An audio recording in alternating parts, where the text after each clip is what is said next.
Costanza, allora assaggiamo un altro bianco che abbiamo qua. Vediamo qual è. Allora, prima leggo l'etichetta. Pietra Gialla, che è un catarratto dell'azienda La Chiusa.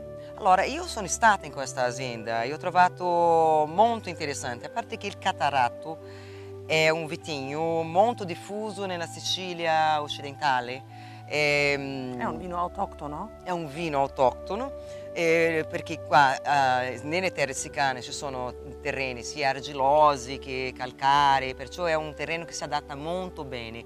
E l'interessante di questa azienda, La Chiusa, è che è fatta di giovani, è un'azienda che sta lì a Montevago e proprio vedere questo lavoro, questi, invece che i giovani che scappano oggi per le realtà urbane, no, questi qua ci tengono a questa terra. Che bella cosa, sì, è molto bello. È il simbolo di amore alla terra.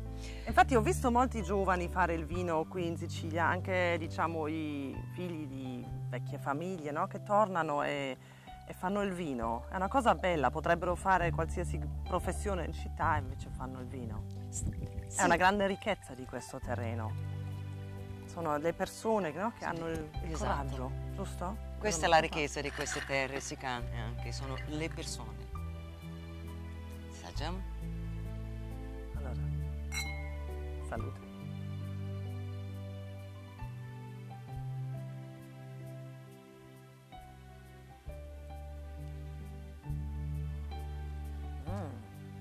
Buono, è molto buono.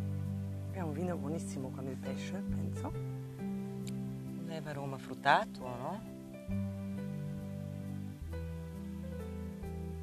È un vino giovane, come chi lo produce, si può dire. Un bel colore anche. Puoi prendere anche fresco come un aperitivo. Sì, è leggero e molto piacevole.